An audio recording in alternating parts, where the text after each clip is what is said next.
నాశనం చేయటానికా? మా బిడ్డల్ని గంజాయి తాగమని నేర్పటానికా?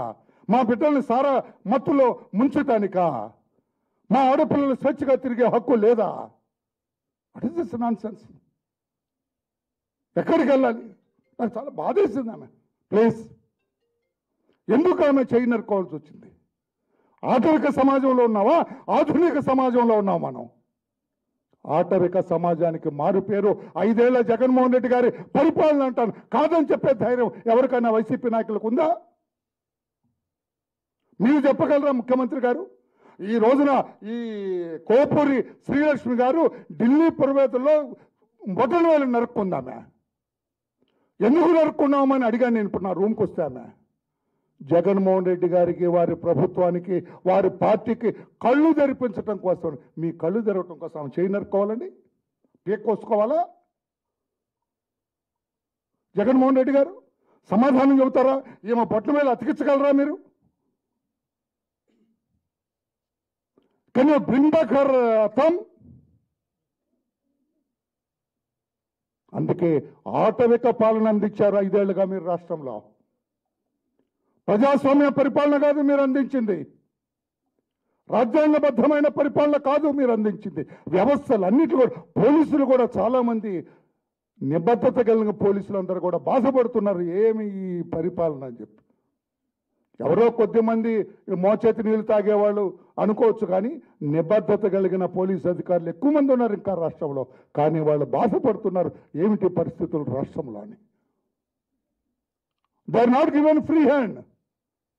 శాంతి భద్రతలు కాపాడిన ఫ్రీ హ్యాండ్ ఇవ్వాల. లేకపోతే స్వర్ణ భారత నగర్ని కంట్రోల్ చేయడం ఎంతసేపు అండి? అక్కడికి వెళ్ళాలంటే ఈ పిల్లి మేరీ వెంకట్ పర్మిషన్ కావాలా? ఈ వైసీపీ నాయకులు కొంతమంది ఉన్నారు అక్కడ, కొంతమంది చోటా మోటా నాయకులు, వాళ్ళ పేర్లు, వాళ్ళ పర్మిషన్లు కావాలా? అందుకే నేను అడుగుతున్నా, జగన్మోహన్ రెడ్డి గారు 5 ఏళ్ళు రాష్ట్రాన్ని సర్వనాశనం చేశారు.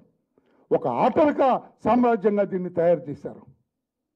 ఒక రాక్షస పరిపాలన మీరు అందించింది, ప్రజాస్వామ్య పరిపాలన కాదు.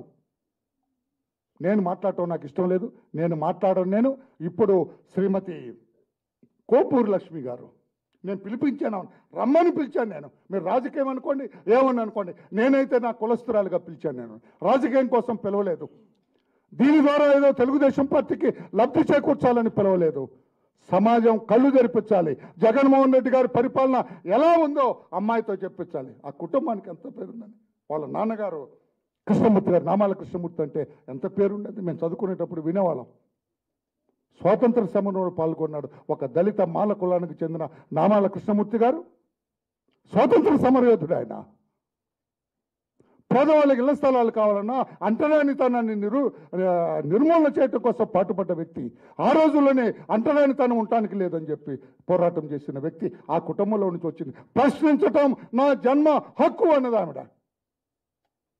కొడతారా కొట్టండి, కేసులు పెడతారా పెట్టండి, దొంగ కేసులు పెడతారా పెట్టండి, ప్రశ్నించటం ఆపను. నా తండ్రి దగ్గర నుంచి వచ్చిన నా వారసత్వం అదని చెప్పింది ఆమె కోపూరి లక్ష్మి గారు.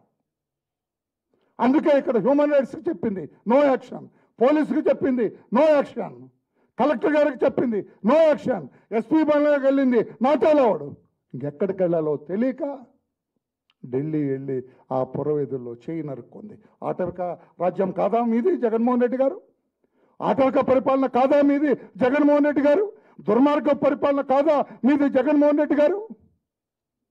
అందుకే నేనంటున్నాను, అమ్మా మీరు ఆధారపడక్కర్లా, మీరు ఈ రకంగా త్యాగం చేసి కళ్ళు తెరిపించక్కర్లా.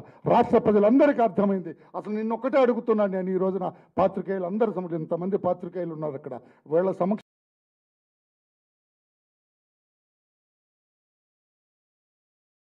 వచ్చింది. చేతికి బొటన్ వేలు లేకపోతే గ్రిప్ ఉండదు అక్కడ. ఈ 4 ఏళ్ళతో మనం పట్టుకోలేము, బొటన్ వేలు చాలా అవసరం. అందుకే ఆనాడు దుర్మార్గపు ద్రోణాచార్యుడు ఏకలవ్యుడు బొటన్ వేలు తీసుకున్నాడు, బాణాలు లేకుండా ఉండటం కోసం. మేమే బలిపశువులు. అప్పుడు కూడా పురాణాల్లో కూడా దళితులే బలిపశువు, ఇక్కడ కూడా దళితురాలే బలిపశువు. ఈ పరిస్థితి నీకు ఎందుకు వచ్చిందో